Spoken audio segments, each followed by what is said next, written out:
Hey guys, welcome back. I recently picked up one of these SnakeStaff Systms ETQ tourniquets. I haven't used it, thankfully, but I've been carrying it a little bit, and I'm going to talk about how I worked it into my everyday carry and how I carry it, but we'll get to that in just a minute. First, we'll talk about what I have been carrying for the last few years. My primary carry whenever I'm not at work is this Gen 7 cat tourniquet in one of my elastic tourniquet carriers. This is the same tourniquet carrier right here that we made in the video, however long ago that was. I'll link the video to make one of these tourniquet carriers at the end of this video so you can watch that in case you missed it the first time. But this does really well. I carry this right inside the appendix, like on the left side. I've got my Glock 19 on the right side, and it fits really well. And I'd say having this on the left side even smooths out any printing that might be happening from having the Glock alone. So it's got more benefit. I'm a really big proponent of always carrying medical gear at the base minimum, a tourniquet, all the time with you everywhere you go. I don't think you'd be able to catch me outside of my house without having at least this tourniquet on me. People carry guns all the time. I carry a gun, but I think you're more likely to save someone's life by stopping a mass hemorrhage, a mass bleeding event, than you would be than shooting some dude with your gun. So I think it's really important to carry simple medical gear like this, especially something that's so small and covers such a large number of fatalities. So many people die from mass hemorrhage, all kinds of stuff that can happen where you might need this on the daily, even more so than you might need your gun. So if you get anything out of this video, go get a tourniquet and carry it all the time. So I carry this all the time whenever I'm not at work, but when I am at work, this is what I carry. I work in heavy industry, so it is a possibility for someone to become dismembered. In the event that happens, I obviously want to have a tourniquet with me, but my uniform doesn't allow me to carry this quite as comfortably or as effectively. I have a tucked in shirt and a belt with tools on it and stuff, so I'm not going to be carrying anything inside my waistband. But something like this, I can easily slip in my front left pocket of my jeans, and I can carry it. So what I have in here is a pair of gloves, and then I've got a small pair of shears, and then inside of a Ziploc bag to keep it waterproof, I keep 2 rolls of gauze and another cat tourniquet. And this stays in the front pocket of my pants every day. I swap it out to my clean pair of pants. So at all times, at work and at home, and everywhere outside my house, I've got a tourniquet within arm's reach, basically. So what is the point of this smaller ETQ tourniquet, and why was I interested by it? It's so I could carry 2 tourniquets. It's not cumbersome at all for me to carry this cat tourniquet on me every day.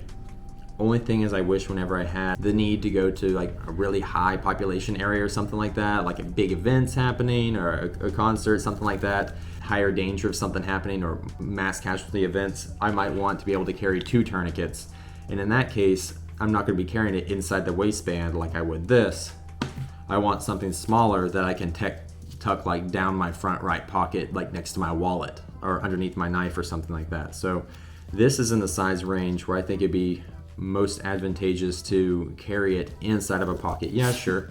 You could make one of these little guys and carry it inside the waistband the same as you would a cat, but the size difference is pretty minimal in that location, although it does tuck in there really well. So that's an option. Like I said, I'll leave this video tag at the end of this video so you can go watch it if you want. I'm just going to make an elastic sleeve minus the clip for this today, and that's just going to keep everything contained in one nice small package. That way it can sit as its own little unit inside my front pocket and stay out of the way. You don't have to worry about it splaying out, and it stays nice and compact. So first off, to do this, I'm going to grab some 4-inch wide elastic, and basically I'm just going to roll this tourniquet up in there, make a little bit of a burrito, and then I'm going to take a pencil and I'm going to mark where the ends come together at. I haven't pulled it tight yet, but you can always make it tighter, you can't make it looser. We'll cut this off. Seal the end of your elastic with a lighter to make sure it doesn't unravel on you. Little side note, always hit up your local thrift stores. I found this giant spool of elastic for like $1.50, so you can find good stuff.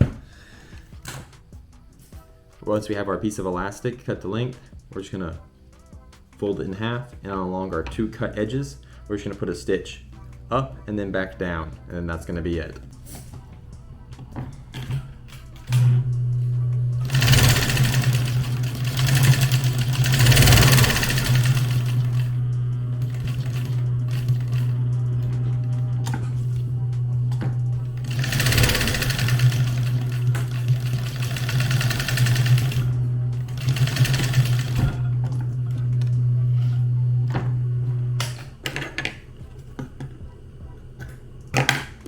After you do that, just seal the ends of the threads with another flame. We're going to turn it inside out. That way that edge of the stitch we just made will be facing towards the inside. Since we measured our fabric just straight onto the edge 1 for 1, it'll probably be a little bit tight on here, but that's what we want. We want it to be able to stretch out and contain this thing fully, which it does pretty well right there. Something we might want to add is a little pull tab down here on the bottom so we can grab it and pull it off the tourniquet really quickly. And for that, we're just going to take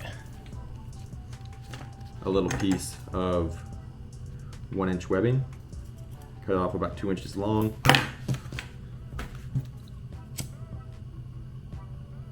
It's actually more like 1.5 inches, but we're just going to fold that over on itself, and then I'm going to sew that here onto the inside.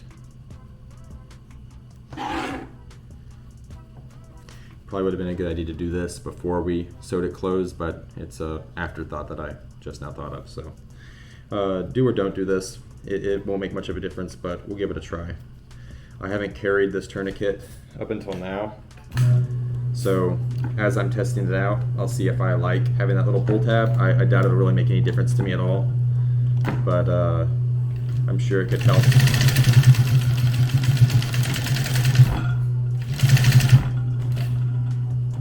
I'm sure it could help if you need to get it off in a hurry, which I imagine if you need to use the tourniquet, you would need it to be in a hurry.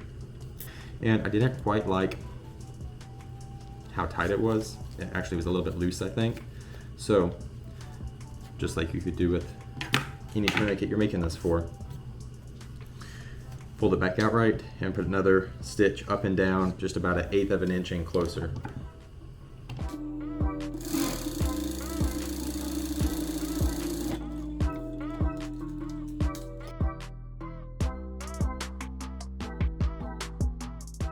I think a tourniquet is one of the best things you can carry, even if you're in a space that doesn't allow firearms.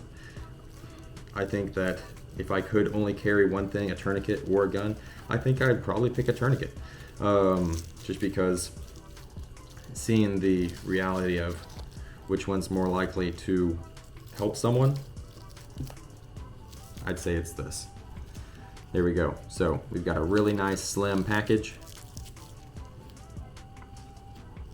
Has a nice little pull tab here at the bottom. Pull tab doesn't stick out any further than the tourniquet does. You can pull it out of your pocket via the little clip and rip off the sleeve nice and easy, and you're ready to go. How I folded mine up to where I have it as compact as I can is I kept it pre-threaded, and about half of the length of one side I went ahead and pulled this down over, so I have enough space here to like get it over a limb. But I also still don't have to feed that through or anything in the moment.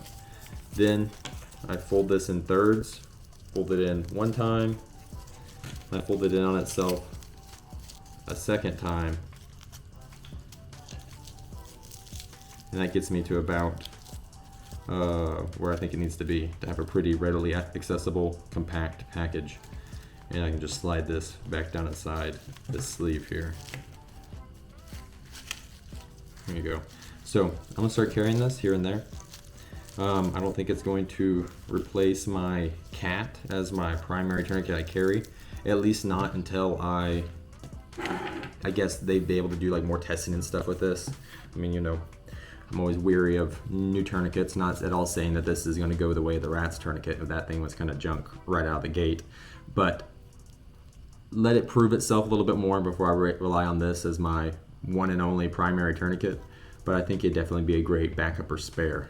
So I'm going to continue to carry this one appendix opposite my handgun, and then I'm going to continue to carry this one among the other items I have here at work. But when I get the chance, or if I get the inkling to, then I'll toss this guy in one of my pockets, and I think it'll be a pretty good addition.